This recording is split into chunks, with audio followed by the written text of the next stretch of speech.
Una bufera di neve colpisce Washington DC durante il decollo di un volo per la Florida. Improvvisamente l'aeroplano comincia a sobbalzare. Dopo 24 secondi si schianta contro il ponte di un'autostrada e precipita nel gelido fiume sottostante. Muoiono 78 persone e comincia una disperata operazione di salvataggio. Come ha fatto un volo di routine a trasformarsi in uno dei più orribili disastri della storia dell'aviazione? Oggi una squadra di esperti deve scoprire che cosa ha fatto precipitare il volo 90 della Air Florida. I disastri non accadono all'improvviso, sono una catena di eventi critici. Scopriamo gli indizi e cominciamo il conto alla rovescia di quegli ultimi secondi fatali.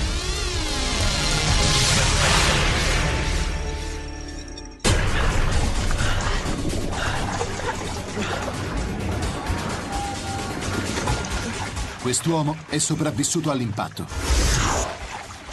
Ma ora l'aereo sta affondando. E la morte è in agguato. Di nuovo.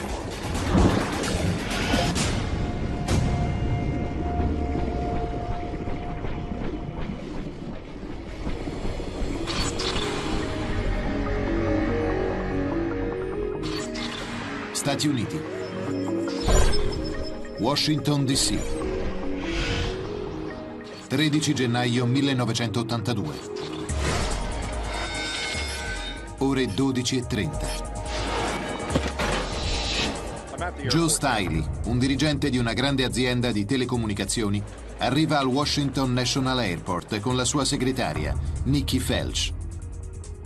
Joe e Nikki devono fare un viaggio d'affari a Tampa, in Florida. Dovrebbero partire alle 14:15 con il volo 90 della Air Florida. Stiley è abituato a volare. Il suo attuale lavoro richiede continui viaggi per il mondo e prima era un pilota della Marina. In quel periodo volavo su un 737, 1 o 2 volte alla settimana. Per me era un'abitudine salire su un aereo come feci quel giorno. Fuori il tempo è tutt'altro che normale. Washington DC sta sperimentando uno dei peggiori inverni degli ultimi decenni. Le temperature scendono a meno 4 gradi centigradi e si scatena una tormenta.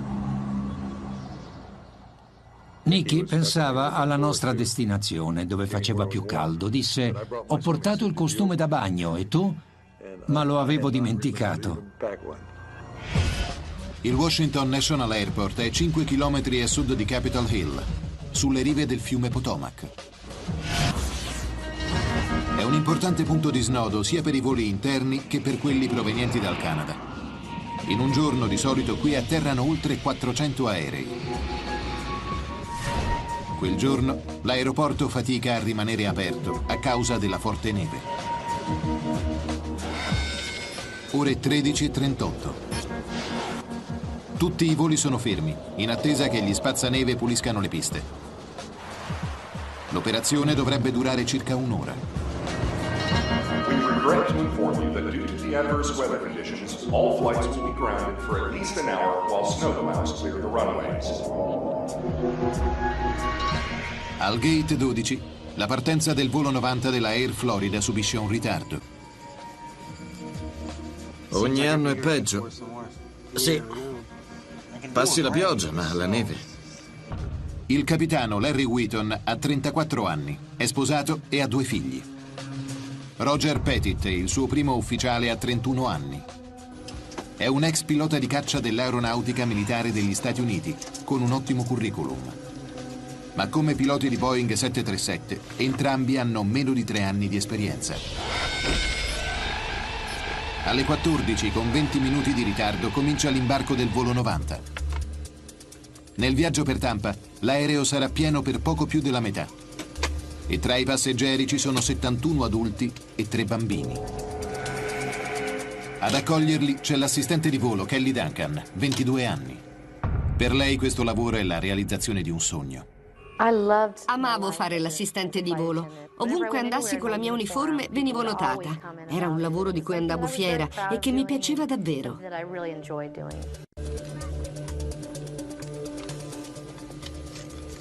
Vicino a Joe e Nicky ci sono Priscilla Tirado, con José, il marito, e Jason, il figlio di 2 anni. Si stanno trasferendo in Florida, dove José è stato assunto in un'industria edilizia. Ore 14:20. Il capitano Wheaton pensa che l'aeroporto riaprirà a momenti e ordina al personale di terra di decongelare il 737. Potete cominciare. È una normale procedura per rimuovere neve e ghiaccio dall'aereo prima del decollo. Ma una serie di ulteriori ritardi tiene il volo 90 al gate 12 per un'altra ora. Pulire le piste richiede più tempo del previsto e intanto si accumulano i voli da gestire. Il personale a bordo dell'aereo non può fare altro che aspettare. Fuori, la tormenta continua a infuriare. Riuscivo a vedere la neve che si accumulava sopra l'aereo. Continuava a nevicare.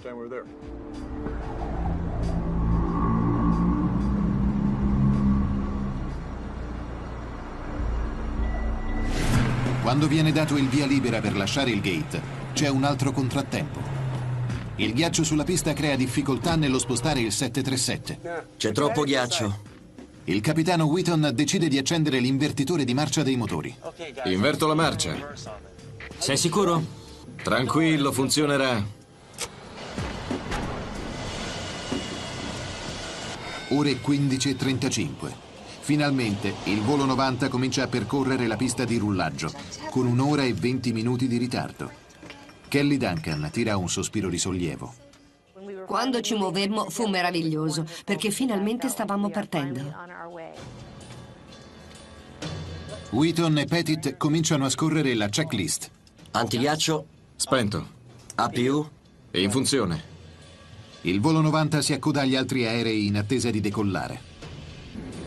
I finestrini di emergenza al centro della cabina e 2 porte sul davanti. non ho mai visto una neve così. Le cinture si slacciano così. Entrambi i piloti notano della neve sulle ali. Pettit è preoccupato. È un po' che ci hanno decongelato. Il volo 90 ha il permesso di partire. In posizione. Prendete posto. Dietro la cabina dei passeggeri, Kelly Duncan allaccia la sua cintura di sicurezza. A pochi metri ci sono Joe Stiley, Nicky Felch e Priscilla Tirado. Ore 15, 59 e 45 secondi. Accelerare. Il 737 comincia finalmente a percorrere la pista. Dopo pochi secondi, i valori di spinta balzano oltre il livello prestabilito per il decollo. Guarda, non è normale. Pettit decelera leggermente. Ci sei? Ma l'aereo impiega più del normale per raggiungere la velocità di decollo di 144 nodi. Non va bene. E i valori sono molto strani. 120. Joe Stiley è preoccupato. Non potevano raggiungere la velocità usata generalmente per un 737. Percorrere quella pista era come guidare su una strada piena di buche. L'aereo raggiunge finalmente la velocità giusta per decollare e si stacca da terra. Ci siamo. All'improvviso, il muso si alza bruscamente e l'aereo comincia a sobbalzare. Dagli allarmi nella cabina, i piloti capiscono che stanno per entrare in stallo. Hanno pochi secondi per agire. O l'aereo da 46 tonnellate insieme alle 78 persone che sono a bordo precipiterà. La posizione rialzata del muso sta creando una resistenza tale da far perdere rapidamente velocità all'aereo. 100 metri. Se rallenta troppo, il 737 può entrare in stallo e precipitare. Il capitano Wheaton ordina al primo ufficiale Pettit di abbassare il muso spingendo la cloche in avanti. Avanti, avanti. Ma il muso non può essere abbassato troppo velocemente, altrimenti l'aereo smetterà di salire. Dai, forza! Quando aumentano gli scossoni, l'ex pilota Joe Stiley teme il peggio. Ricordo che dissi: come diavolo faccio a uscire da qui? Sapevo che era troppo tardi e mi rassegnai. 12 secondi dopo il decollo, il volo 90 ha percorso 1 chilometro. 500 metri più avanti, la neve ha creato un ingorgo sul ponte della 14ª strada sopra il fiume Potomac. L'operaio edile Marion Grant Jr. è diretto a nord. Il suo camion avanza a stento da 15 minuti. Il traffico era praticamente fermo. Ogni 3 minuti ci muovevamo 1,5 metri alla volta. Ore 16 e 53 secondi. A 107 metri di altitudine il volo 90 smette improvvisamente di salire e inizia a precipitare. Il capitano Wheaton aumenta la spinta dei motori, ma è troppo tardi. I pendolari sul ponte della 14ª strada sentono già lo stridore dei motori a getto. Stiamo precipitando, Larry. Lo so!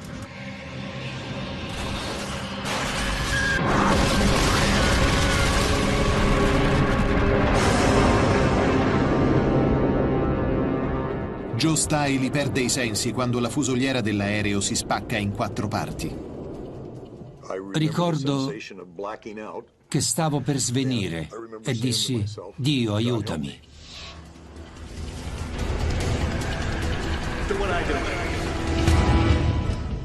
Le ali dell'aereo fanno girare il camion di Marion Grant come una trottola. Ma lui ne esce vivo. Sopra il ponte. Lo scenario è orribile.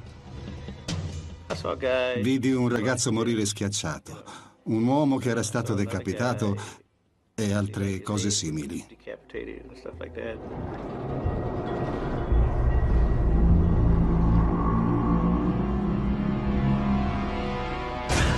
Joe Stiley riprende conoscenza. Le sue ossa sono rotte in 67 punti, ma lui ha pochi secondi per evitare la morte, di nuovo. L'acqua mi arrivava al naso e stava salendo rapidamente.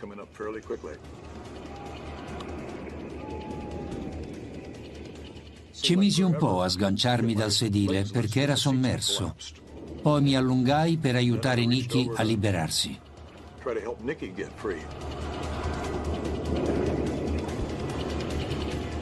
Raggiunta la coda dell'aereo, capii di essere salvo, perché vidi uno spiraglio di luce nell'acqua. Uscii e nuotai.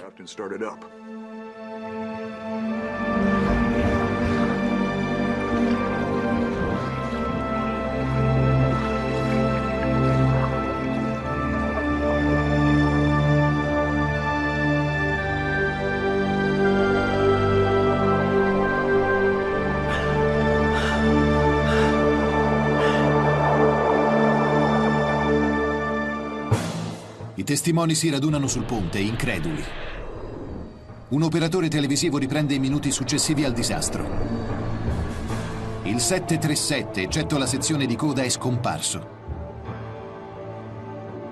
Joe e Nicky sono in salvo su un mucchio di rottami, insieme ad altri 4 passeggeri. Tra loro ci sono Priscilla Tirado e l'assistente di volo Kelly Duncan, che è stordita e sconcertata. Non ricordo nulla dell'impatto. Prima ero nell'aereo e un attimo dopo nell'acqua gelata. La temperatura dell'acqua è di un solo grado sopra lo zero. In queste condizioni il corpo umano può sopravvivere solo per 30 minuti. Un freddo simile è peggio di 1000 coltelli. Le squadre di soccorso arrivano in pochi minuti, ma le loro imbarcazioni gonfiabili non riescono ad attraversare il ghiaccio. È un duro colpo per Kelly. Stavo davvero perdendo la speranza. Pensavo che quella sarebbe stata la mia fine, ma non ero ancora pronta a morire. I sopravvissuti sono scampati al disastro aereo, ma moriranno assiderati se i soccorritori non li raggiungeranno entro pochi minuti.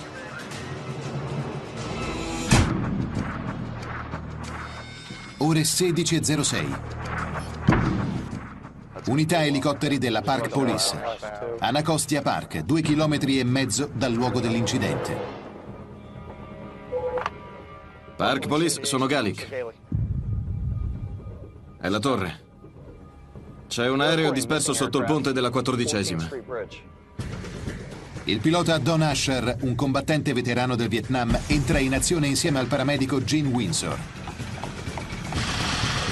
La visibilità è molto ridotta e Eagle One, il loro elicottero Bell Jet Ranger, non è progettato per queste operazioni, ma i due vogliono fornire il loro aiuto.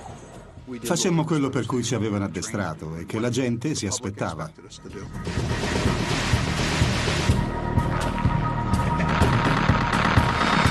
Ore 16:10. Il 28enne Lenny Skatnick arriva sul luogo del disastro. Lenny sta tornando a casa dal suo ufficio nel centro di Washington e nota subito l'agitazione. Resta sconvolto da ciò che vede. Quando arrivammo sulle sponde del fiume rabbrividimmo. Nella tipica pace che segue una nevicata, sentimmo grida d'aiuto provenienti dall'acqua. Era una situazione da far rizzare i capelli.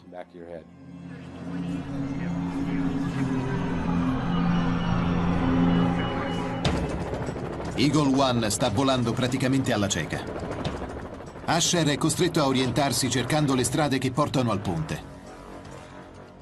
Potevamo solamente guardare giù, attraverso il parabrezza. Gene Windsor costruisce dei cavi di recupero di fortuna. Ore 16:22. I 6 sopravvissuti sono rimasti nell'acqua gelata per 21 minuti. Hanno gli arti intorpiditi e non riescono più a muovere le mani. Stanno perdendo la speranza. Poi sentono arrivare Eagle One. All'improvviso sentii le pale di un elicottero.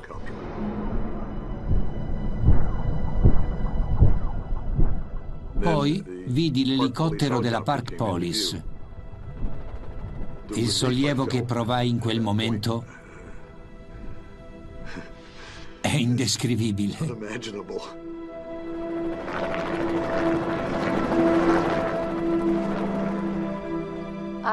Non ho mai apprezzato niente come il rumore di quell'elicottero.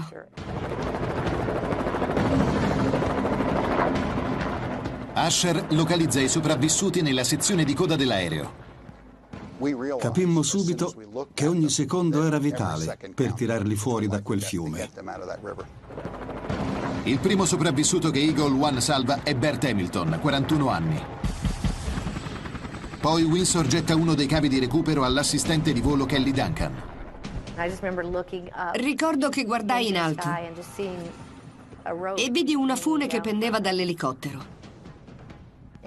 Me la legai stretta e loro mi tirarono su.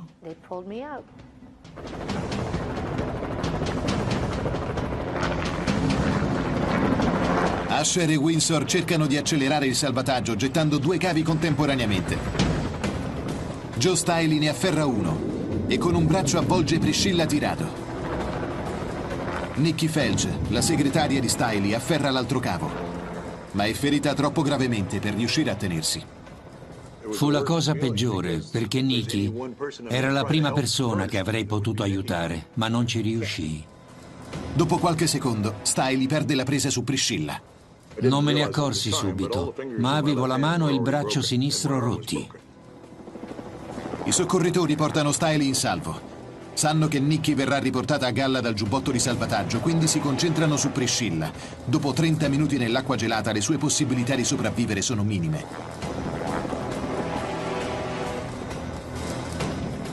Osservandola dalla costa, Lenny Skatnick inorridisce. Potevo vederle il volto. I suoi occhi erano vitrei e stava andando in stato di shock. Dopo un attimo, Priscilla perde di nuovo la presa.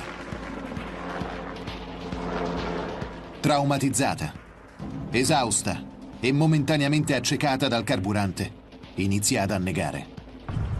Lenny non può più stare a guardare. Era troppo. Pensai che sarebbe morta se non fossi intervenuto.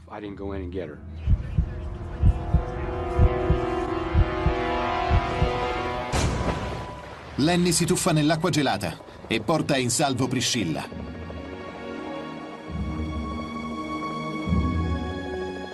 Agii distinto. Non riflettei. Lo feci e basta.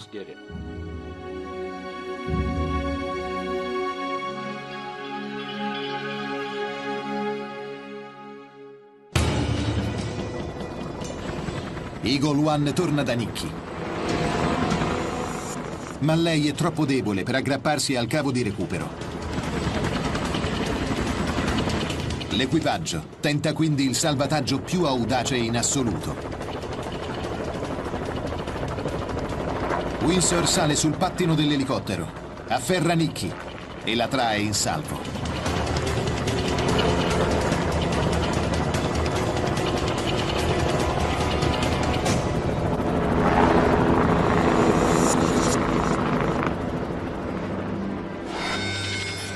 Ore 16:35. L'operazione di salvataggio è finita. La sesta persona aggrappata al relitto di cui si vede la mano è scomparsa. Verrà identificata come Harlan Williams, un funzionario di banca di 46 anni.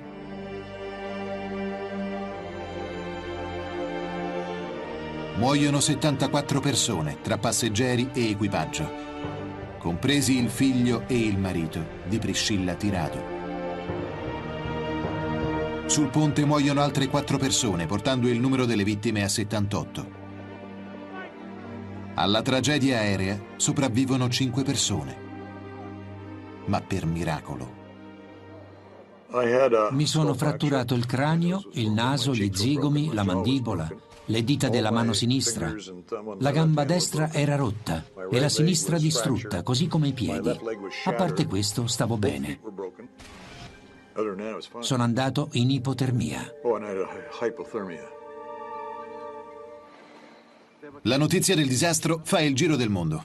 Some of the victims died on impact, most drowned in the icy waters of the Potomac River. Tutti si pongono un'unica domanda.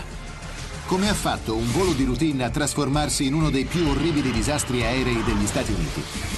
Oggi, andando a fondo nelle indagini, possiamo rivelare la catena di eventi che ha portato allo schianto del volo 90 della Air Florida.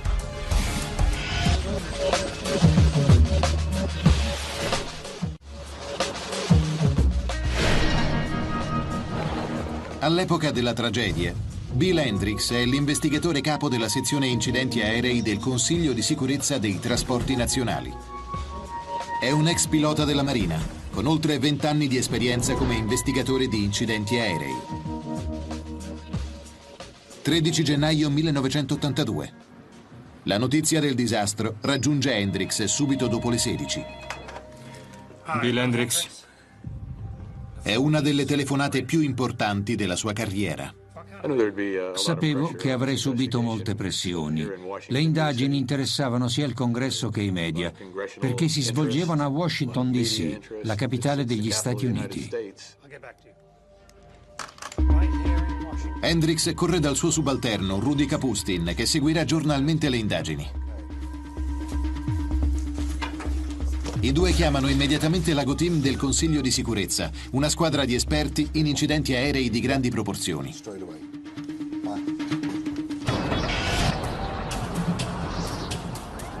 Quando in tarda serata gli investigatori raggiungono il ponte, capiscono dalle automobili schiacciate che lo schianto è stato improvviso.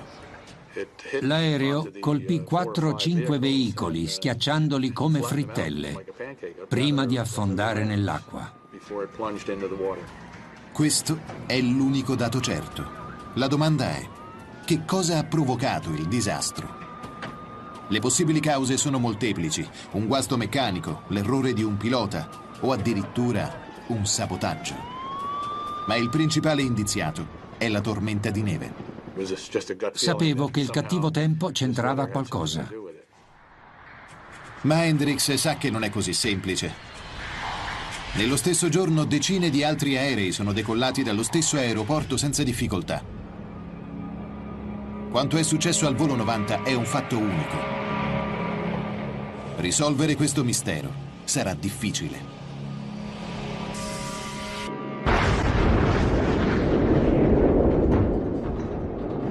Il relitto dell'aereo e gli indizi che potrebbe contenere sono sul fondo di un fiume ghiacciato. Entrambi i piloti sono morti, perciò non sapremo mai che cosa è avvenuto nella cabina di pilotaggio, a meno che i sommozzatori non ritrovino le scatole nere. Prima cerchiamo i registratori dei parametri di volo che forniscono altitudine, rotta e velocità. Poi quelli della carlinga, contenenti gli ultimi 30 minuti di conversazione tra i piloti.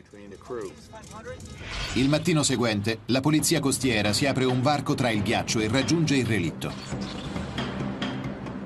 Insieme all'esercito e alla marina, organizza una massiccia operazione di recupero, condotta da un gruppo di 82 sommozzatori. Hendricks e la sua squadra allestiscono un centro operativo per le indagini in una sala conferenze del Marriott Hotel. Mentre i sommozzatori si concentrano nel recupero dei cadaveri, gli investigatori iniziano a interrogare gli oltre 200 testimoni. Come investigatori ci hanno insegnato che le supposizioni vanno sempre supportate dai fatti. La squadra inizia a interrogare il personale di terra che ha liberato l'aereo dal ghiaccio al Washington National Airport. Un qualsiasi errore durante l'operazione potrebbe aver lasciato residui di ghiaccio e neve sull'aereo, con conseguenze gravissime. La portanza necessaria a un aeroplano per volare è data da un omogeneo flusso d'aria sulle ali. Uno strato di ghiaccio o neve ghiacciata su un'ala provoca un ostacolo che riduce la portanza e aumenta la resistenza dell'aria, contaminando l'aereo in modo drammatico. Il personale sostiene che l'aereo era stato completamente ripulito dal ghiaccio prima di raggiungere la pista di decollo. Ma gli investigatori vanno ancora più a fondo e scoprono un fatto interessante. L'operatore che ha liberato dal ghiaccio il lato destro dell'aereo ha erroneamente pensato che la temperatura fosse di meno 2 gradi centigradi. In realtà era di meno 4. Di conseguenza ha spruzzato su questo lato dell'aereo meno antighiaccio del dovuto.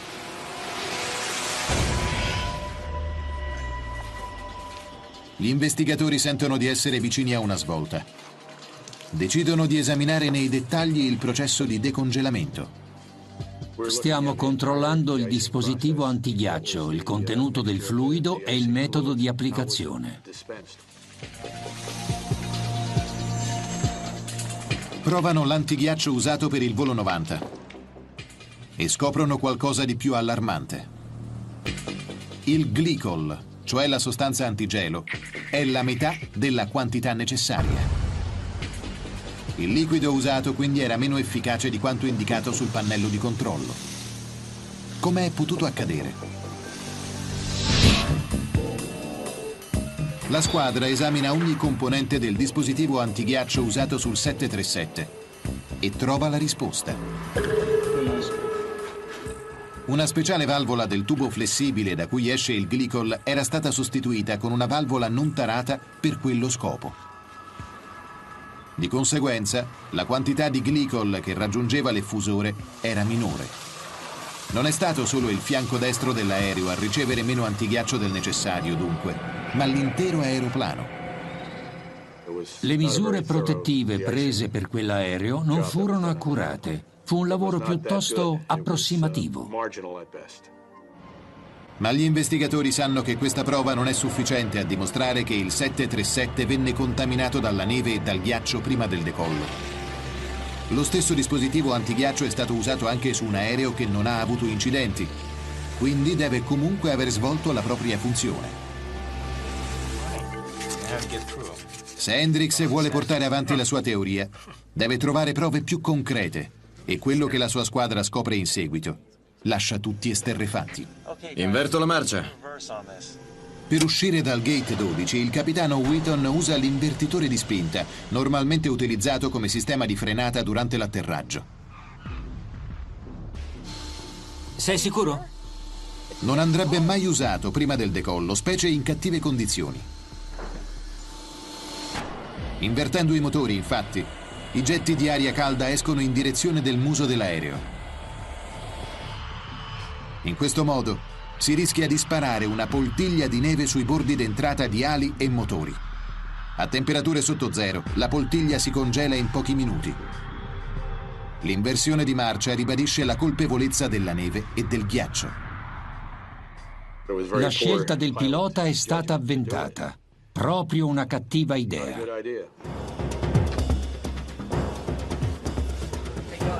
Poi Hendricks arriva a un'altra svolta. Un membro della sua squadra trova una straordinaria fotografia. È un'istantanea del volo 90 scattata da un passeggero a bordo di un altro aereo intorno alle 15:20, 10 minuti dopo la procedura antighiaccio.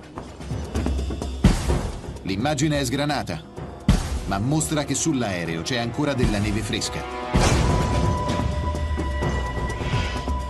La fotografia dimostra che, a prescindere dalla qualità del lavoro eseguito, il 737 può essere stato contaminato dopo il decongelamento. Al quarto giorno di indagini è stata recuperata la maggior parte dei corpi. L'esame delle operazioni di salvataggio adesso si concentra sul relitto. I resti dell'aereo vengono portati in un hangar del Washington National Airport per essere esaminati, ma non rivelano indizi interessanti.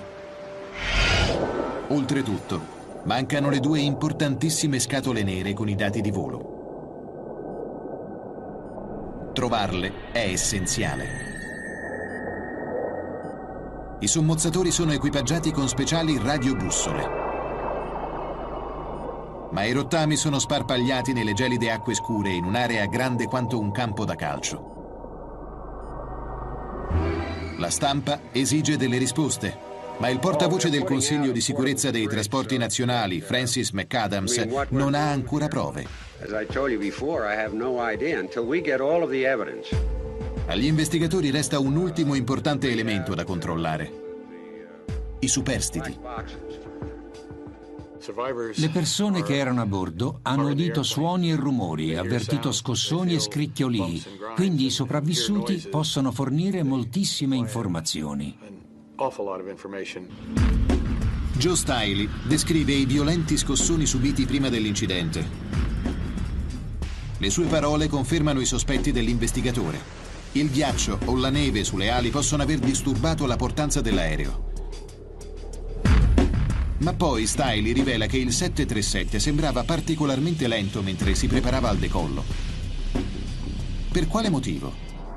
Gli altri aerei non avevano questi problemi nonostante la neve. Hendricks e gli altri sono confusi.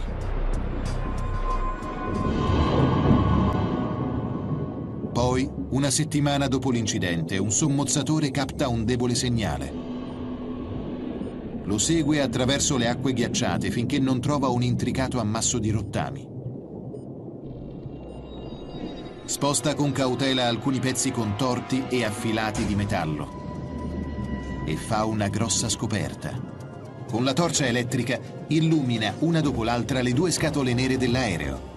È il momento che tutte le persone coinvolte nelle indagini aspettavano. After the recovery, Seacrest lifted one recorder over his head in victory. A big moment for the salvage team after a week of frustration.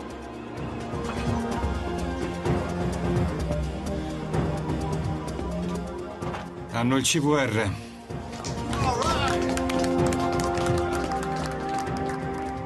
La squadra seppe che i registratori erano stati ripescati. Finalmente una bella notizia.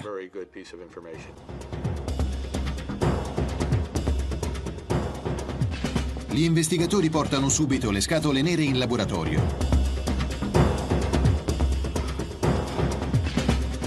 Dopo giorni di supposizioni, adesso stanno per scoprire esattamente che cosa accadde in quegli ultimi secondi fatali. Sono contenti, ma sanno che dovranno ascoltare le voci di persone decedute.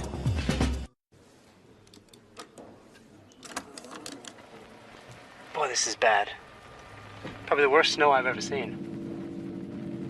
You know, it's been a while since we've been de-iced. La squadra scopre che nonostante entrambi i piloti vedessero della neve sulle ali, non venne chiesto un ulteriore decongelamento.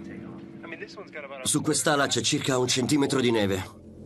I got a little on mine. Ero incredulo e stupito, perché secondo il regolamento aereo federale non è permesso decollare con la presenza di neve o ghiaccio sulle ali. Può questo spiegare perché il muso dell'aereo si impennò pochi secondi dopo il decollo? Come gli investigatori sanno, il Boeing 737 tende a cabrare bruscamente se le ali sono coperte di neve o ghiaccio.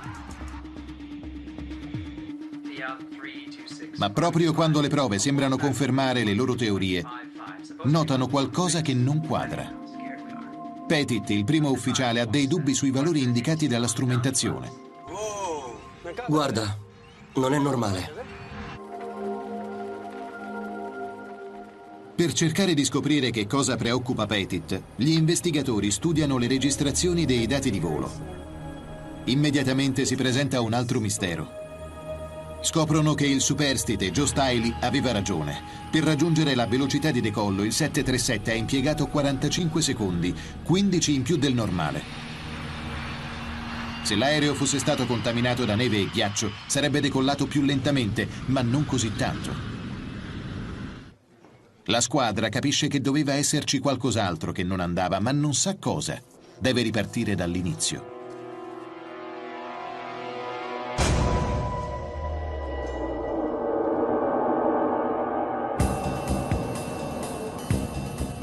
C'è solo una cosa in grado di rallentare enormemente il decollo di un 737. Una spinta inadeguata da parte dei motori. Ma perché l'equipaggio decollerebbe senza dare la dovuta potenza? L'idea sembra assurda. L'enigma non può essere risolto esaminando i motori, poiché si trovano ancora in fondo al fiume Potomac. Inoltre i registratori dei dati di volo non erano digitali, per cui non monitoravano i livelli di spinta. Rimane solo una possibilità. Gli investigatori esaminano i suoni a bassa frequenza emessi dai motori catturati dal registratore vocale nella carlinga. Effettuando un'analisi spettrale di questi suoni, trasformano le varie frequenze in dati sull'intensità. È 1,7. È troppo basso. Il risultato è scioccante. Entrambi i motori stavano lavorando a un livello di spinta, o EPR, di 1,7, quando per un Boeing 737 dovrebbe essere di 2,04. Gli investigatori sono sconcertati. Sembra che l'aereo sia decollato senza la potenza necessaria. Guarda, non è normale. Ma come può essere accaduto? Start pressure. Gli investigatori ascoltano la registrazione della cabina di pilotaggio più volte in cerca di indizi. Poi colgono un minuscolo dettaglio. Pitot heat on. Anti-ice off. APU running. Riascoltiamolo. Gli investigatori sono esterrefatti. Dice spento. La registrazione è scadente, ma sembra proprio che il capitano Wheaton risponda spento al controllo dell'antighiaccio. Antighiaccio spento.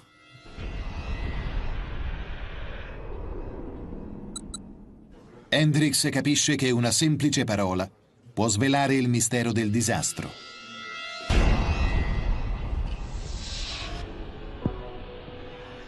Sa che le letture dei livelli di spinta dei motori vengono date da due sensori, uno all'entrata e l'altro all'uscita. Dal rapporto fra la pressione dell'ugello di uscita dei gas e quella della presa d'aria della ventola ricavano il livello di spinta. Ma se il dispositivo antighiaccio era spento, la neve può aver congelato il sensore in entrata. In passato, su altri 737, questo ha provocato una lettura falsata, fornendo al pilota una potenza superiore a quella effettivamente data dai motori. Se fosse realmente accaduto questo al volo 90, allora l'equipaggio sarebbe inconsapevolmente decollato con una potenza insufficiente. Questo potrebbe essere l'ultimo tassello del puzzle, ma Hendricks deve dimostrarlo.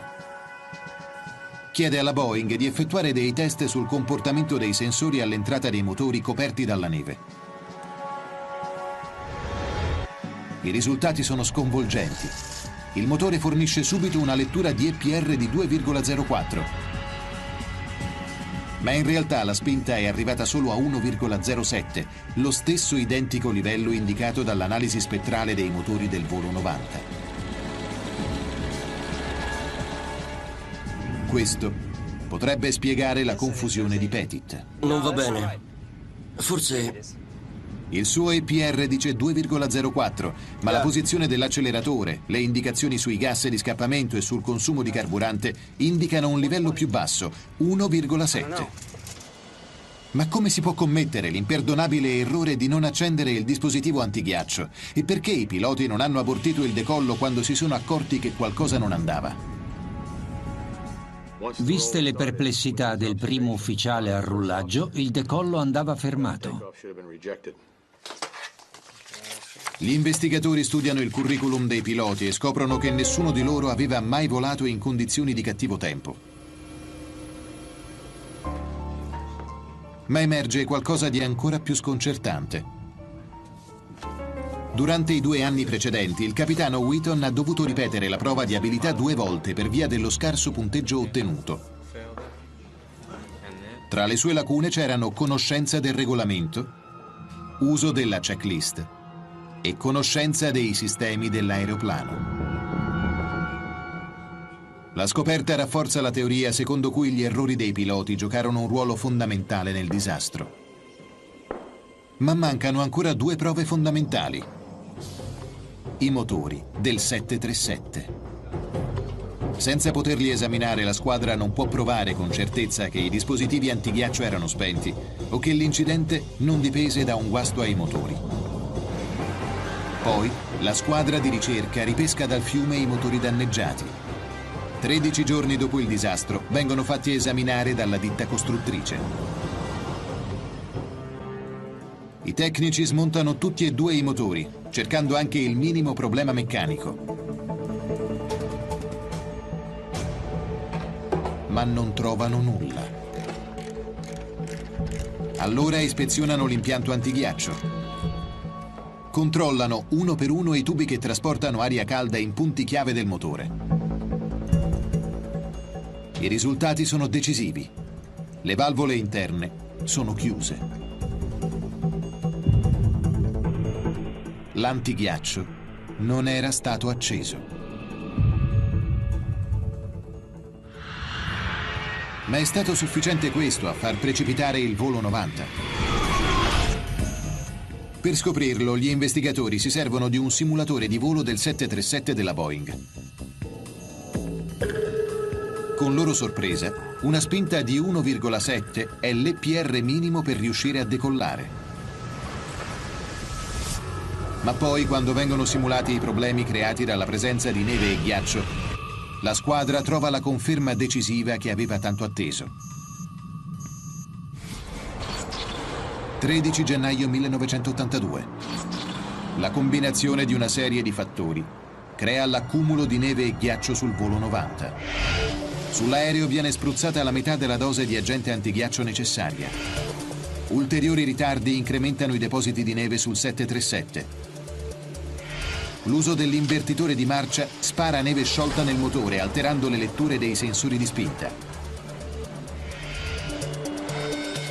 23 minuti al disastro. Aerazione. Wheaton e Pettit lasciano spento il dispositivo antighiaccio. Spento. Come risultato, i sensori di spinta su entrambi i motori si congelano e i valori che inviano alla cabina sono più alti del vero. 14 minuti al disastro. I piloti trovano neve su entrambe le ali. Su quest'ala c'è circa 1 centimetro di neve. Ma andando contro il regolamento, non tornano indietro per decongelare ulteriormente l'aereo. 1 minuto e 3 secondi al disastro. Pettit è confuso dalle incongruenze nelle letture. Guarda, non è normale. Ma il suo capitano decide di non abortire il decollo. 24 secondi al disastro. Il volo 90 decolla con il quadrante che indica un EPR di 2,04. Ma dato che i sensori sono congelati, il vero valore è solo di 1,7. Intanto la neve e il ghiaccio sulle ali disturbano la portanza, riducendo la spinta verso l'alto.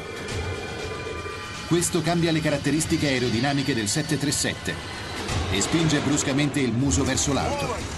L'impennata riduce la velocità, che a sua volta riduce la spinta verso l'alto. 8 secondi al disastro. La perdita di spinta raggiunge il livello critico. A un'altezza di soli 107 metri, l'aeroplano di 46 tonnellate va in stallo e precipita. Stiamo precipitando, Larry. Lo so. Ore 16:01. Il 737 si schianta sul ponte della 14ª strada.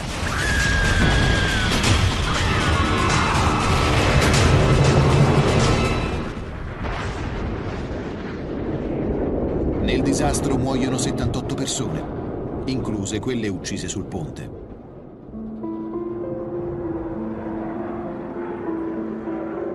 Dopo essersi rimesso, il superstite Joe Stiley abbandona il suo lavoro da dirigente. Quando ritorna sulla scena del tragico incidente, viene sopraffatto dalle emozioni. Ho apprezzato ognuno di questi 24 anni. Ho cresciuto i miei figli e assistito mio padre. Potevo non esserci.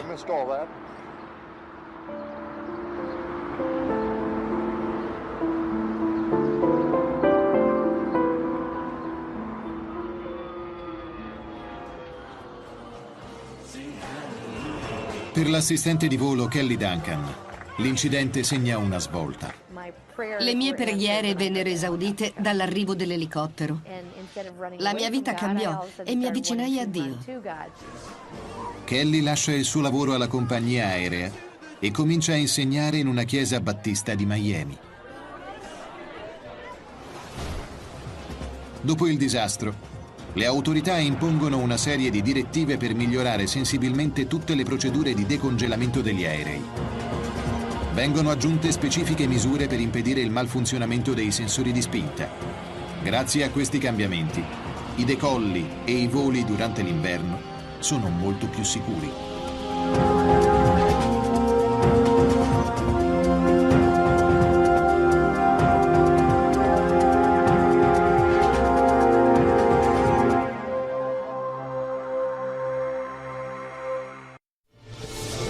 Nuovo Boeing 737 con a bordo 126 persone su una tratta a corto raggio da Londra verso l'Irlanda del Nord. È uno degli aerei più sicuri del mondo. All'improvviso, una serie di boati e di vibrazioni lo colpiscono.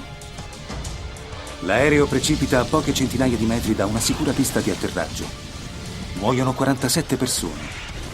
Sono vittime di un attacco terroristico o si è trattato di uno strano incidente? Utilizzando delle simulazioni avanzate al computer, possiamo svelare ciò che non funzionò sul volo 092. I disastri non capitano per caso, sono una catena di eventi critici. Analizziamo gli indizi e diamo inizio al conto alla rovescia di quegli ultimi secondi fatali.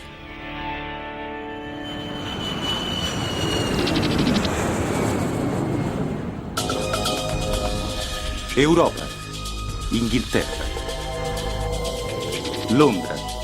Aeroporto di Heathrow. L'aeroporto internazionale più affollato del mondo. 8 gennaio 1989. È domenica sera e molti passeggeri stanno tornando a casa dopo le vacanze di Natale e Capodanno. L'aeroporto è pieno di gente. Al terminale 1 i passeggeri eseguono il check-in per il volo 092 della British Midland, diretto a Belfast, Irlanda del Nord. È un normale servizio di navetta della durata di un'ora. Il livello di sicurezza è alto. Siamo all'apice della campagna terroristica dell'IRA contro obiettivi inglesi. L'IRA ha ucciso 416 civili in quasi 20 anni di violenze. L'operatore sanitario Gareth Jones ha iniziato un nuovo lavoro a Belfast 3 settimane prima. Alcune domande per la sicurezza. I controlli di sicurezza sono ormai la normalità.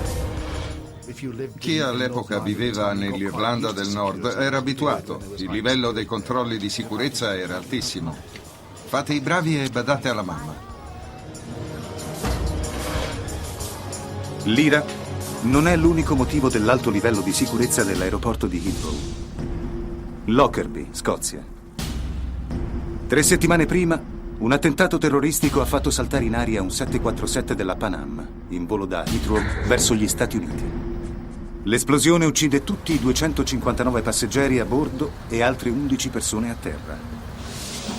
È il peggior attacco terroristico mai compiuto su un aereo di linea americano. Le autorità sospettano che sia opera di un gruppo terroristico arabo. Oggi i passeggeri del volo 092 sono nelle mani del capitano Kevin Hunt, 43 anni. È uno dei piloti della British Midland con maggiore esperienza. Ha 25 anni di volo al suo attivo. Aria condizionata e pressurizzazione sul volo. Al suo fianco c'è il copilota David McClelland, 39 anni. Stasera i due piloteranno un aereo che ha solo 2 mesi di attività. È un nuovo Boeing 737 della serie 400.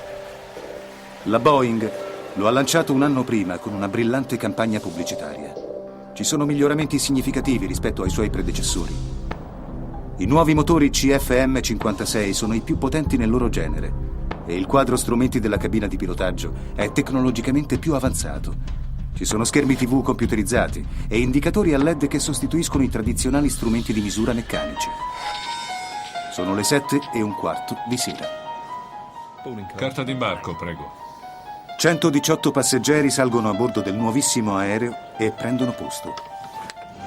Pronti per la partenza, avviare motori 1 e 2. Il capitano Hunt avvia i 2 motori. L'aeromobile della serie 400 è ancora nuovo per lui. Lo ha pilotato solo per 23 ore, mentre il copilota, McClelland, per 53 ore. Pressione dell'olio in aumento. La cintura, per favore.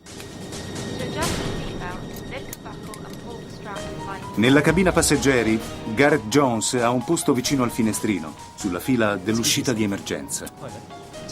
Un assistente di volo chiede a Gareth di leggere le istruzioni per aprire l'uscita di sicurezza posta in corrispondenza dell'ala. Lo steward me lo chiese con tale gentilezza che sarei stato un maleducato a non farlo. La torre di controllo autorizza il volo 092 al decollo.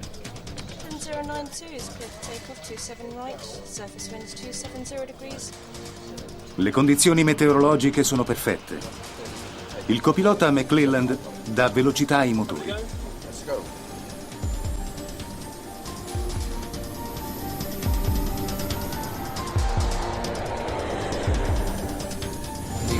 Rotate. Positive climb. And gear up. Gear up. Hello. 7:52. Il volo 092 della British Midland è decollato e si dirige verso Belfast. 092 Roger, mantenete 6.000 piedi. Debbie Griffith, 24 anni, è uno dei 6 membri dell'equipaggio di cabina. È stata chiamata in servizio con un preavviso brevissimo. È assistente di volo da 2 anni.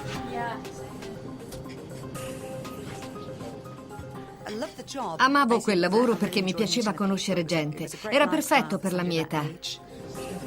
Trascorsi pochi minuti dal decollo, l'equipaggio di cabina inizia il servizio bar. Ritardi a parte, l'atmosfera a bordo è rilassata. I passeggeri sanno che atterreranno tra meno di un'ora.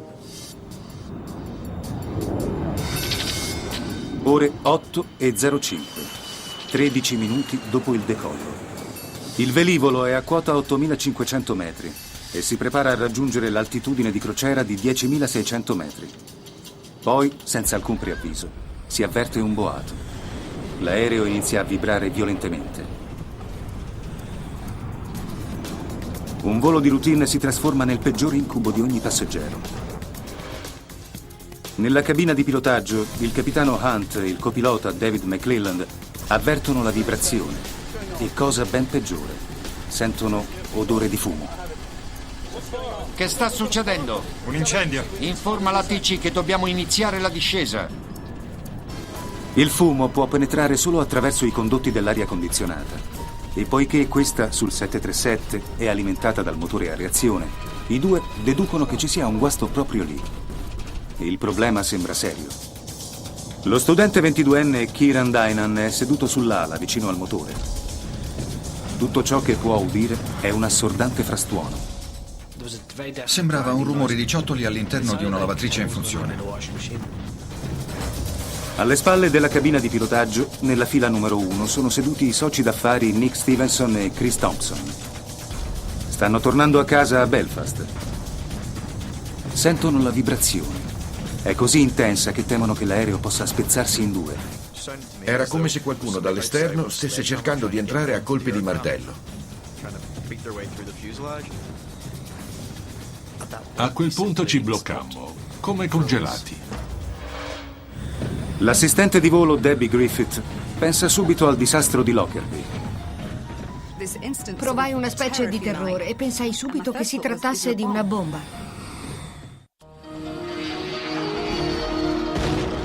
Un boato e delle pesanti vibrazioni colpiscono un volo della British Midland diretto in Irlanda del Nord. Seduto accanto al finestrino in corrispondenza dell'ala c'è l'operatore sanitario Gareth Jones. È occupato a calmare una passeggera in preda al panico. Teresa, la donna seduta accanto a me, era angosciata. Iniziai a parlarle e cercai di calmarla, ma questo serviva anche a me, perché anch'io non ero per niente tranquillo. Gareth ha dei buoni motivi per essere preoccupato. Il suo posto gli consente di avere una visione chiara dell'ala dell'aereo e ciò che vede suscita in lui un cattivo presentimento. Guardai fuori dal finestrino e vidi delle scintille provenire dal motore. Dalla cabina di pilotaggio, il capitano Hunt e il copilota McClelland non possono vedere nessuno dei due motori, perciò non sanno nulla delle scintille. Come tutti i piloti devono affidarsi alla strumentazione di bordo per diagnosticare il guasto. Non hanno molta familiarità con il nuovo display del 737, ma è pur sempre la tecnologia più avanzata del mondo. Hunt e McClelland esaminano gli schermi e gli indicatori a LED, diagnosticano un guasto al motore e disattivano quello difettoso.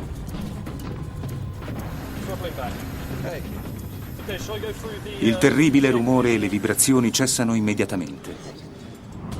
Ora il 737 si comporta di nuovo normalmente, ma le norme di sicurezza esigono che venga effettuato l'atterraggio il prima possibile.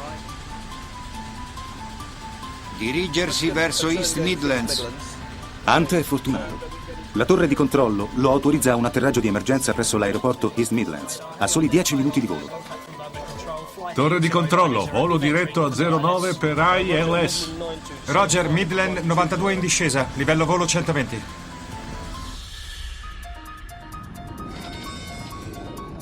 Le 8:10.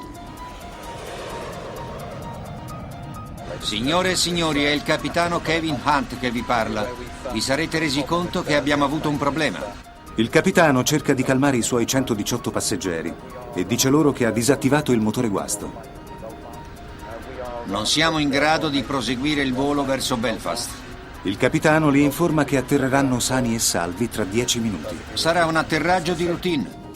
Gareth Jones è sollevato nel vedere che il motore guasto ha smesso di scintillare. È convinto che ormai il capitano abbia tutto sotto controllo. Le 8:17. L'aereo scende a quota 2000 metri. Mancano 8 minuti all'atterraggio. Un minuto dopo, il controllore di volo ordina di fare una virata verso destra per allinearsi con la pista di atterraggio. 092, scendere a quota 3000 piedi. Sono in dirittura finale. Gli assistenti di volo si siedono per i pochi minuti che restano.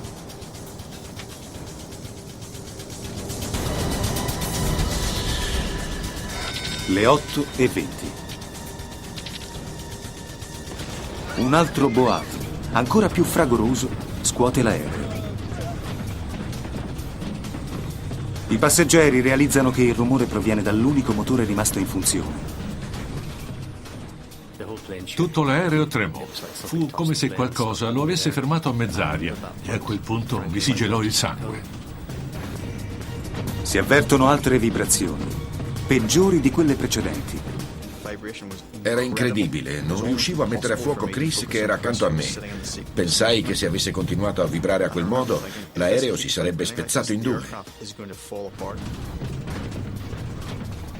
Ero terrorizzata, non capivo che stava succedendo. La torre di controllo autorizza il capitano Hunt a scendere a quota 600 metri. Devono atterrare velocemente, prima che l'ultimo motore smetta di funzionare del tutto. Informali che abbiamo un problema con l'altro motore. Poi cade il silenzio. L'ultimo motore dell'aereo si è spento.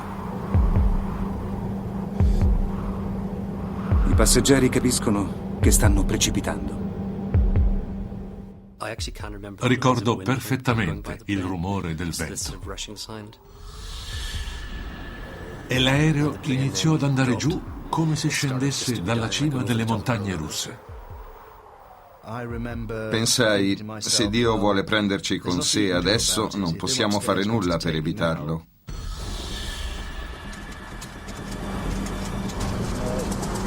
Il capitano Hunt ha perso entrambi i motori. In mancanza di potenza, l'aereo sta combattendo una lotta impari con la gravità. Hunt ordina al copilota di tentare di ridare potenza ai motori. McClelland inizia la sequenza di riaccensione, ma stanno perdendo quota rapidamente. Ora il motore di sinistra prende fuoco. Devo seguire le procedure antincendio? Accendi l'altro. Non va. Il 737 sta precipitando. La cloche del capitano Hunt inizia a tremare violentemente. Il sistema di avviso in prossimità del suolo avverte che l'aereo scende troppo in fretta. I piloti vedono le luci della pista di atterraggio a meno di 2 chilometri di distanza, ma ci sono altre luci più vicine. Le luci dell'autostrada M1, la più grande arteria nord-sud della Gran Bretagna. Se dovessero schiantarsi lì, il bilancio delle vittime sarebbe spaventoso. Ma il capitano Hunt non ha chance. L'aereo si sta avvicinando rapidamente a terra. Qualcuno disse: Gesù, moriremo tutti. Le 8:24. Il volo 092 della British Midland è a un solo minuto dall'aeroporto di East Midlands. Il capitano Hunt può vedere le luci della pista di atterraggio, ma ha perso entrambi i motori e uno dei due ha preso fuoco. La sua unica speranza è rimanere in volo abbastanza a lungo per raggiungere la pista. I passeggeri non sentono la voce del capitano da 10 minuti, ma sanno che stanno per schiantarsi al suolo. La mente è affollata da pensieri idioti come chi taglierà l'erba? Parte del cervello ti dice che stai precipitando e l'altra parte ti dice che non è possibile. Il capitano Hunt vede il villaggio di Kegworth. Per evitare lo schianto sul villaggio, solleva il muso dell'aereo per allungare la distanza di percorrenza in volo planato. Il 737 sorvola il villaggio a una quota di soli 60 metri. Dal finestrino mi sembrava di vedere la guglia di una chiesa e pensai che non era possibile vederla perché ero su un aereo. Tuttavia, oltre Kegworth c'è l'autostrada M1. Se il capitano Hunt riuscirà a superare la strada a 6 corsie, la sicurezza della pista d'atterraggio è a soli 900 metri di distanza. Accendi l'altro motore. Non va. Dagli velocità. Non va. Ma ormai è impossibile mantenere in volo l'aereo. Il capitano fa un annuncio finale ai passeggeri in preda al panico. Prepararsi all'atterraggio di emergenza. Disse di prepararsi all'atterraggio di emergenza e dal tono in cui pronunciò questa frase pensai: è finita. Prima che l'aereo toccasse terra, pensai che nessuno sopravvive a un disastro aereo.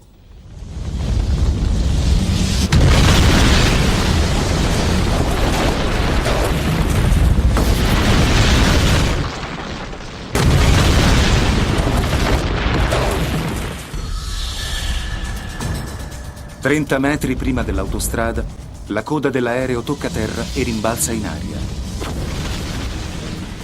L'aereo si schianta sugli alberi vicini al ciglio dell'autostrada. Fu orribile, sembrava non finire mai. Era come se mi stessero risucchiando. Il velivolo sbanda distruggendo un palo della luce posto a metà dell'autostrada. L'aereo si schianta contro il terrapieno sul lato esterno della M1 e si spezza in 3 parti. Ricordo di essere stato sbattuto diverse volte e poi il silenzio totale. Poi si ferma a soli 900 metri dalla pista di atterraggio.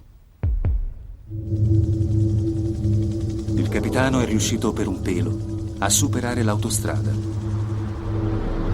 Incredibilmente, al momento dello schianto non circola nessun'auto. Tra i rottami della sezione mediana del 737, Gareth Jones e la sua vicina di posto, Teresa, sono vivi. Sono seduti sull'ala, la parte più resistente dell'aereo. Gareth non riporta ferite gravi. Non riesce a credere di essere stato così fortunato, ma il pericolo non è ancora passato. Quando aprì gli occhi vidi un cespuglio che andava a fuoco e pensai: resisti, è pericoloso. Siamo proprio sull'ala e l'ala è piena di carburante. Faremo meglio ad uscire di qui al più presto. È un miracolo che i 5.000 litri di combustibile non abbiano preso fuoco. Ma il carburante sta fuoriuscendo dalle ali danneggiate e uno dei motori è ancora in fiamme. Se il carburante dovesse prendere fuoco, Gareth e gli altri sopravvissuti non potrebbero mai farcela. Pur essendo sopravvissuti allo schianto, morirebbero per l'esplosione. Gareth tira la maniglia dell'uscita di emergenza, ma non si apre. Fortunatamente ricordavo le istruzioni che avevo letto, perciò afferrai la maniglia, tirai la porta e la scaraventai fuori. Prima dell'impatto, Gareth aveva detto a Teresa che se fossero sopravvissuti l'avrebbe aiutata ad uscire di lì. Ricordo che feci capolino dal portello e le urlai di darmi la mano. La vidi e la tirai fuori facendola passare per quell'uscita. Gareth torna dentro l'aereo in cerca di altri sopravvissuti. Trova una scena terrificante. Lamiere contorte, persone ferite che gridano aiuto e altri che sono inquietamente zitti. C'erano persone che lottavano per uscire e altre che non si muovevano. Sapevamo cos'era successo a chi era immobile. Non lo dimenticherò mai. Nella fila numero 1, nella parte anteriore del velivolo, ci sono i soci Nick Stevenson e Chris Thompson. Chris è svenuto ed è gravemente ferito. Ma Nick è uno dei più fortunati. Riprende subito i sensi. Pensai: sono vivo, ma c'era un incendio, dovevo uscire. Non ha la forza di aiutare Chris. Tenta di alzarsi, ma ha la gamba sinistra ustionata e non ci riesce. Ma deve superare il dolore per potercela fare. L'istinto di sopravvivenza prende il sopravvento. Lo stimolo è incredibile. Io sapevo solo che dovevo uscire di lì. Non mi importava di nient'altro. Raggiunge l'apertura nella fusoliera e urla agli automobilisti che si sono fermati per prestare soccorso. Dicevano: sì, ti vediamo, ora ti aiutiamo a scendere. L'assistente di volo Debbie Griffith è ancora intrappolata tra i rottami. È ferita, ma quello che teme di più è che esploda il carburante. Non riuscivo a respirare e sapevo che stavo morendo. Mi aspettavo che il motore esplodesse e ricordo distintamente di aver pensato: spero di morire in fretta a causa del fumo. Il 20enne Kieran Dynan si trova all'estremità della sezione mediana spezzata. È gravemente ferito ed è in stato di semi-incoscienza. Tutti i sedili di fronte a me erano andati. Non c'era niente, solo detriti. Le 8:30. 5 minuti dopo lo schianto, i vigili del fuoco raggiungono l'aereo. Gettano schiuma su tutta la zona. I vigili del fuoco urlavano che il motore non poteva più esplodere. Avevamo qualche chance. Nel giro di 2 minuti l'incendio è domato e iniziano le operazioni di recupero. I vigili del fuoco perlustrano l'aereo in cerca dei sopravvissuti. Hanno lo spiacevole compito di controllare quali passeggeri sono morti e quali hanno ancora qualche speranza. Fui svegliato dalla luce della torcia e sentii: è ancora vivo. E poi svegli di nuovo. Kieran viene estratto dall'aereo e trasportato di corsa in ospedale. 8 ore dopo il disastro, Le squadre di salvataggio recuperano l'ultimo sopravvissuto dai rottami. Sono le 4:20 del mattino. Delle 126 persone a bordo, 39 muoiono durante l'impatto. Altre 8 muoiono in ospedale per le ferite riportate. Tra i sopravvissuti vi sono i 2 piloti, David McClelland e il capitano Hunt. Entrambi sono gravemente feriti. Il capitano Hunt resterà paralizzato. The survivors have been describing what happened and praising the skill of the plane's pilots. Ma che cosa ha potuto far precipitare un aereo nuovissimo? Una delle possibilità è il sabotaggio terroristico. Sono passate solo 3 settimane da quando un 747 della Pan Am è esploso sul villaggio di Lockerbie, in Scozia, uccidendo 270 persone. Anche in questo caso si è trattato di una bomba.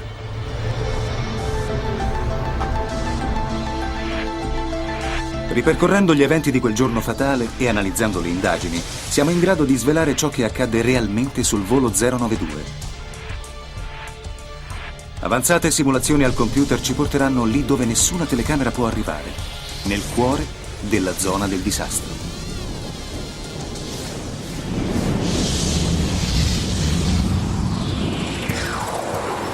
Eddie Trimble è l'investigatore capo del reparto indagini sui disastri aerei in Gran Bretagna. Ha indagato su tutti i principali disastri aerei degli ultimi 30 anni. Quando giunge la notizia del disastro di Kidworth, la squadra di Trimble, composta da 9 investigatori, è ancora a Lockerbie ad esaminare i rottami del Pan Am precipitato. Trimble teme che un altro attentato terroristico abbia fatto delle vittime sul territorio inglese.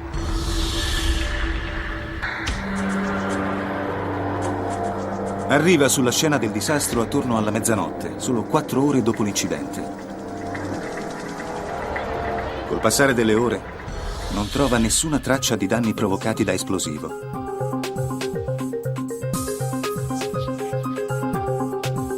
La squadra esclude subito l'attacco terroristico come causa dello schianto.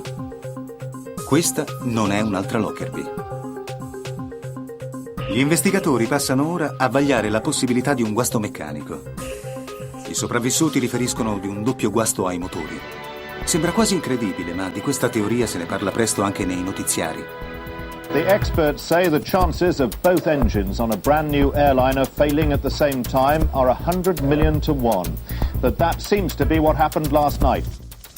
Eddie Trimble sa che se entrambi i motori hanno smesso di funzionare quasi simultaneamente, le implicazioni sono enormi. Vi sono 18 nuovi 737 in servizio. Potrebbero avere tutti lo stesso difetto fatale. Gli investigatori devono scoprirlo e rapidamente. L'investigatore capo Eddie Trimble e la sua squadra setacciano il luogo del disastro del volo 092 della British Midland. Hanno bisogno di indizi per spiegare ciò che ha potuto causare un guasto ad entrambi i motori a reazione del 737. I resoconti dei momenti finali sono quelli riportati dai testimoni oculari che riferiscono di aver visto delle fiamme nel motore di sinistra.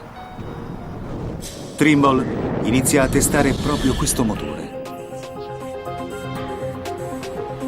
Non è un lavoro facile.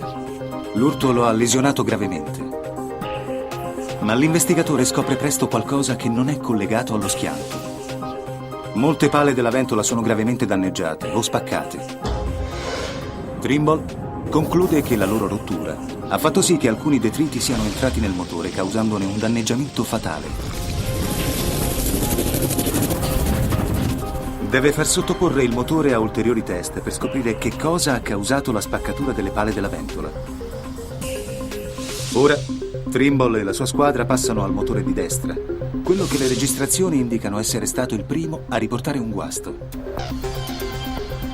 Essi eseguono un controllo dei suoi meccanismi interni.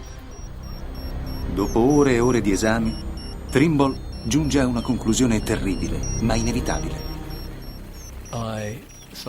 Pensai, oh mio Dio, sembra che abbiano spento il motore che funzionava correttamente.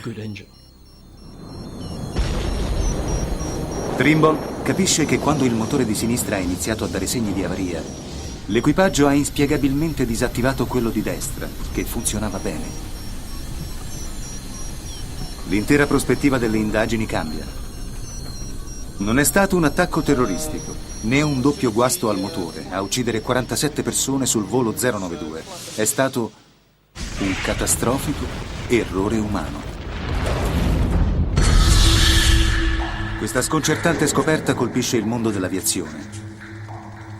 Com'è possibile che dei piloti così esperti abbiano potuto disattivare il motore sbagliato su un aereo nuovissimo? Trimble sa che quell'aereo è uno dei nuovi 737 della serie 400 lanciata l'anno precedente. Il copilota McClelland ha al suo attivo solo 53 ore di volo sulla serie 400 e il capitano Hunt anche meno, solo 23 ore. La mancanza di familiarità con alcuni aspetti del nuovo design potrebbe aver causato l'errore fatale. Per scoprirlo, Trimble deve verificare tutti gli eventi accaduti sul volo 092. Utilizzando le registrazioni vocali della cabina di pilotaggio, analizza le decisioni del pilota. Lo spegniamo. Ora la situazione è di nuovo sotto controllo. Ore 8:05. 20 minuti all'impatto. Nel motore di sinistra una pala della ventola si spacca. I frantumi delle pale si depositano nel vano motore. Il danneggiamento delle pale della ventola fa saltare la perfetta messa a punto del motore. Inizia a sussultare violentemente, provocando una vibrazione che scuote l'intero aeroplano. La spaccatura danneggia il motore di sinistra. È solo questione di tempo prima che smetta di funzionare. L'equipaggio di cabina avverte la vibrazione e sente il fumo che fuoriesce dalle guarnizioni e penetra nei condotti dell'aria condizionata. Pensano erroneamente che ci sia un incendio in uno dei due motori. Il capitano Hunt chiede quale sia il motore difettoso. Le registrazioni rivelano il primo atto di una terribile catena di eventi. Il copilota McClelland pensa al motore di sinistra, ma poi cambia idea. No, è quello di destra. Eddie Trimble deve scoprire perché McClelland esita e poi sbaglia. Sa che i piloti non possono vedere i motori. Devono affidarsi alla strumentazione di bordo per diagnosticare il problema. Il quadro comandi utilizza degli indicatori e schermi a LED al posto della tradizionale strumentazione meccanica. Hunt e McClelland hanno avuto problemi ad interpretare il quadro strumenti che era loro poco familiare. C'è uno strumento che monitora eventuali vibrazioni anomale di ogni motore. Questo dovrebbe consentire ai piloti di vedere a colpo d'occhio quale motore è guasto. Gli strumenti di misurazione sono sempre stati una caratteristica dei 737, ma sulla serie 400 hanno un aspetto diverso. Sui nuovi 737, il misuratore di vibrazioni ha un indicatore LED che gira all'esterno del quadrante, anziché al suo interno come nelle versioni precedenti, e ha le dimensioni di una monetina da 20 centesimi. Trimble scopre che i due piloti hanno partecipato a un corso della durata di un giorno sulle caratteristiche della nuova serie 400 e che non hanno potuto addestrarsi con il simulatore di volo sul sistema di strumentazione del motore, il cosiddetto EIS. Non avevano avuto l'opportunità di addestrarsi con il simulatore di volo e di imparare come interpretare l'EIS sia in condizioni normali che in caso di funzionamento anomalo. La mancanza di familiarità con il nuovo aeroplano significa che non hanno avuto l'opportunità di diagnosticare correttamente il problema. Ma resta ancora il mistero del perché siano giunti alla conclusione che fosse il motore di destra quello guasto. Le registrazioni vocali danno a Trimble un altro indizio. Senti questo odore? È un odore strano.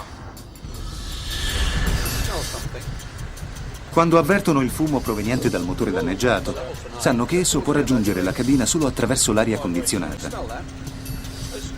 C'è un incendio. Il capitano Hunt sa per esperienza che l'aria condizionata sui 737 è alimentata dal motore di destra. Presume quindi che sia da lì che proviene il fumo. Ma la Boeing ha apportato un altro cambiamento all'ultimo 737.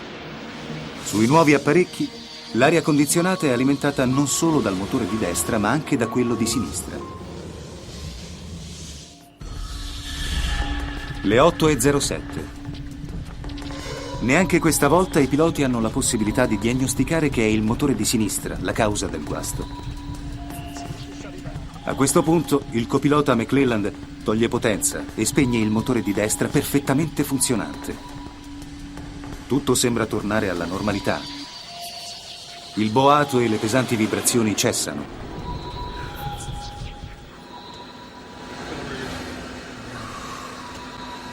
Signore e signori, è il capitano Kevin Hunt che vi parla. Come avrete capito, abbiamo percepito un odore di fumo. Il capitano Hunt, sollevato, informa i passeggeri su ciò che è successo. Siamo stati costretti a spegnere il motore di destra. Ma il fatto che citi il motore di destra confonde molti passeggeri. Lo studente Kieran Dynan ricorda di aver visto delle fiamme provenire dal motore del lato sinistro dell'aereo. Era strano che avesse spento quel motore. Era ovvio che fosse l'altro quello in fiamme. Ma il capitano Hunt e il suo copilota non possono vedere nessuno dei due motori dalla cabina di pilotaggio. Qualcuno avrebbe dovuto informarlo su quale era il motore in avaria. Gli investigatori vogliono capire perché Kieran Dynan e gli altri passeggeri preoccupati non hanno dato l'allarme. Ero convinto che sapesse bene quello che stava facendo. Trimble giunge alla conclusione che la fiducia nel capitano ha impedito alle persone a bordo di dare l'allarme. Ma gli investigatori devono ancora risolvere un grande mistero. Perché l'aeromobile sembra riprendere a funzionare normalmente dopo che i piloti hanno disattivato il motore sbagliato? Per risolvere questo mistero, Eddie Trimble e i suoi specialisti analizzano a fondo il funzionamento dei motori a razzo dei 737. Tutti i 737 dispongono di un'automanetta, una specie di comando della velocità di crociera che mantiene la velocità desiderata inviando la corretta quantità di carburante ai motori. Per spegnere il motore, il copilota McClelland deve disinserire l'automanetta. In questo modo la velocità di crociera torna normale e il pilota può iniziare a ridurre la velocità del motore. Trimble sospetta che questa procedura di routine sia la chiave del mistero. Si affida alla scatola nera per scoprire esattamente quello che è accaduto all'interno dei motori computerizzati in quel momento cruciale. Ciò che Trimble scopre spiega perché l'aeromobile sembra volare normalmente, pur con un motore danneggiato. È una svolta importante. La squadra investigativa può chiarire che cosa è successo a bordo del volo 092 negli ultimi fatali secondi prima del disastro.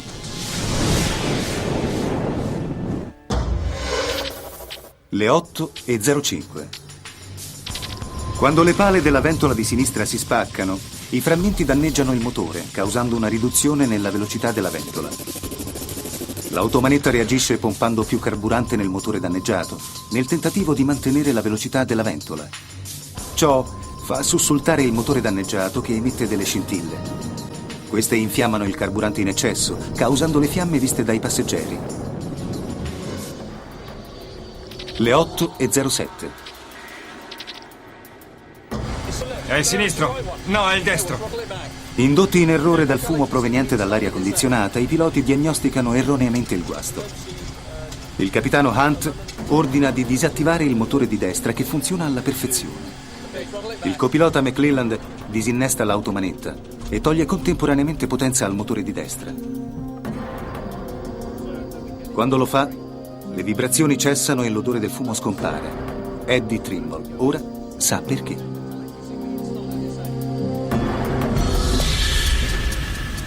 La scatola nera rivela che quando hanno disattivato l'automanetta per spegnere il motore di destra, entrambi i motori sono tornati al funzionamento manuale della manetta. I sensori del motore danneggiato rilevano che sta girando a una velocità inferiore al normale e ciò determina una riduzione del flusso del carburante. Quando il flusso raggiunge un livello gestibile da parte del motore, le vibrazioni e le fiamme scompaiono. Il motore di sinistra sembra ora perfettamente funzionante, mentre in realtà è danneggiato. I piloti pensano di aver disattivato il motore in avaria. Ciò che essi non capiscono è che è stata la disattivazione dell'automanetta a risolvere il problema e non, come credono, lo spegnimento del motore di destra. Il particolare effetto dell'automanetta è stato l'argomento determinante che ha fatto sì che entrambi i piloti credessero che rallentando quel motore essi avevano identificato il motore in avaria. Ciò rivela che il comportamento dell'automanetta del 737 potrebbe aver indotto i piloti in errore durante l'avaria del motore. E gli investigatori stanno per scoprire come un'ultima terribile fatalità allontani definitivamente l'unica possibilità di salvare il volo 092. In avvicinamento al localizzatore da destra.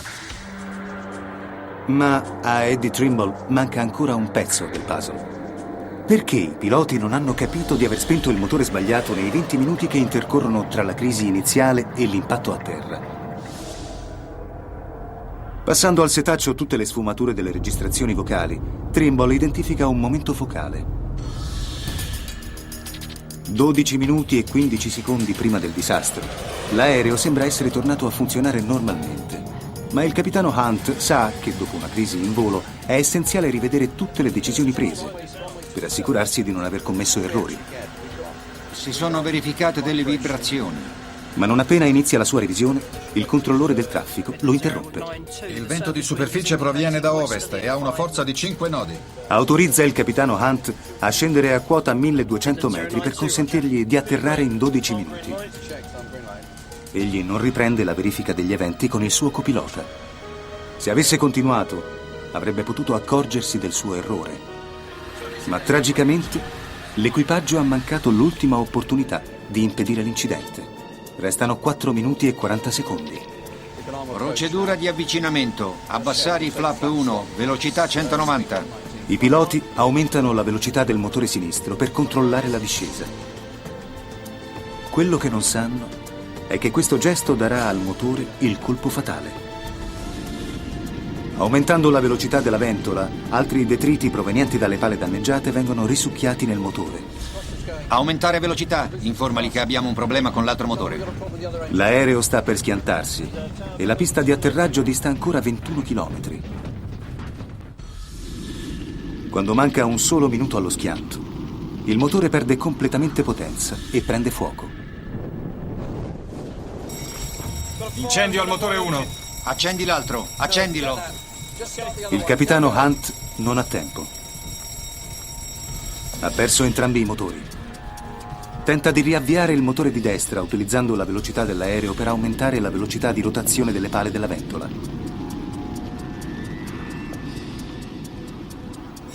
Non va! Tagli velocità! Non va! Non va! Ma ormai è tardi. La loro velocità è troppo bassa. Hunt cerca di allungare la distanza di percorrenza in volo planato. Tiene in volo l'aereo abbastanza a lungo da superare il villaggio di Kegworth, ma sa che ormai è finita. 10 secondi all'impatto. Il capitano Hunt fa il suo annuncio finale. Prepararsi all'atterraggio di emergenza.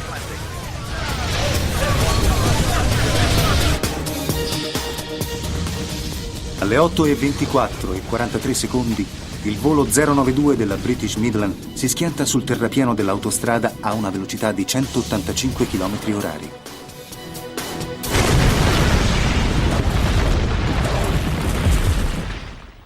Midland 092, il radar di East Midland, mi ricevete? Midland 092, East Midlands, do you read? L'aereo si ferma a soli 900 metri di distanza dalla pista di atterraggio. Ma 5 mesi dopo il disastro c'è una svolta finale. Una scoperta scioccante richiama a terra più di 30 nuovi Boeing 737 della serie 400 in tutto il mondo. Giugno 1989. 5 mesi dopo il disastro di Kegworth, altri 2 Boeing 737 hanno delle spaccature nelle pale delle ventole, ma per fortuna i piloti leggono correttamente gli indicatori e portano a terra i passeggeri sani e salvi. The Civil Aviation Authority has tonight grounded all Britain's Boeing 737-400 aircraft. Le autorità per l'aviazione di tutto il mondo richiamano a terra gli aerei che montano lo stesso tipo di motore per effettuare dei controlli. CFM, il costruttore del motore, scopre un difetto di progettazione. Alla massima potenza, a oltre 7.600 metri di quota, la bassa densità dell'aria provoca delle vibrazioni non rilevate precedentemente nelle pale della ventola. La sollecitazione crea delle spaccature. Emerge il fatto che il motore non è mai stato testato in volo. L'aeromobile 737 della serie 400 e il suo motore sono un aggiornamento della serie 300. Il motore è stato testato solo in laboratorio. I test in volo non sono obbligatori. Se fossero stati svolti, l'effetto delle vibrazioni sulle pale avrebbe potuto essere rilevato. Il costruttore deve riprogettare il motore e rimontarlo su 99 aeromobili della serie 400. I regolamenti dell'aviazione, ora, esigono che i costruttori testino in volo tutti i nuovi motori. 18 mesi dopo l'incidente aereo di Kegworth, la commissione investigativa pubblica il suo rapporto. La conclusione è che, sebbene i piloti abbiano commesso un errore nel disattivare il motore sbagliato, a loro discolpa ci sono delle attenuanti. I piloti non si erano mai addestrati con il simulatore di volo per i 737 della serie 400. Questo significa che affrontarono la prima emergenza non in esercitazione, ma nella realtà. I misuratori di vibrazione non erano sufficientemente visibili e se un membro dell'equipaggio di cabina avesse avvisato il capitano che le fiamme provenivano dal motore di sinistra, si sarebbe potuto evitare il disastro. Ma per i sopravvissuti, i membri dell'equipaggio di volo sono degli eroi. È triste pensare che si sarebbe potuto evitare. E il fatto che quei due piloti abbiano corso un tale rischio e abbiano faticato così tanto per poi fallire ad un soffio dalla meta è intollerabile. La lezione appresa dall'incidente aereo di Kegworth ha avuto un enorme impatto sulla sicurezza dell'aviazione. La Boeing ha ridisegnato i quadri strumenti dei nuovi velivoli, rendendoli di più facile interpretazione. L'addestramento con il simulatore è obbligatorio nel caso in cui ci siano modifiche sostanziali. E l'addestramento delle linee aeree in tutto il mondo ormai incoraggia la comunicazione tra l'equipaggio di cabina e quello di volo, in particolar modo durante le emergenze.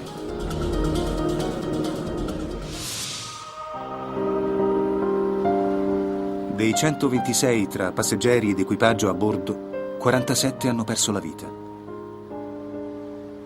Per i sopravvissuti, niente potrà cancellare il ricordo di quella terribile notte, anche se la loro vita è andata avanti. Chris Thompson e Nick Stevenson sono guariti dalle ferite. Sono ancora soci d'affari nell'Irlanda del Nord. Kieran Dynan si è sposato e ha una figlia. Mi preoccupa ancora, ma non più come prima. Penso di aver esaurito tutta la mia sfortuna in un colpo solo. Che può succedermi di peggio? Debbie Griffith ha lasciato le compagnie aeree per diventare infermiera. Non è possibile sopravvivere a un incidente aereo senza cambiare. Ho cominciato a vivere giorno per giorno. Sono sempre stata ottimista. Non ho voluto chiedermi il perché io non fossi morta. Io non sono speciale. Gareth Jones ha riportato delle lesioni fisiche di lieve entità, ma le cicatrici emotive sono indelebili. Dopo ci si sente sporchi, ci si chiede perché io sono sopravvissuto, che cosa avevo di speciale? E questa domanda mi tormenta tuttora. Non so perché ce l'ho fatta, a parte il fatto di avere scelto il posto fortunato. Il Boeing 737 è ancora l'aereo più popolare del mondo. Oggi un 737 decolla in un punto qualsiasi del mondo ogni 5 secondi. Il suo record di sicurezza è uno dei migliori dell'aviazione.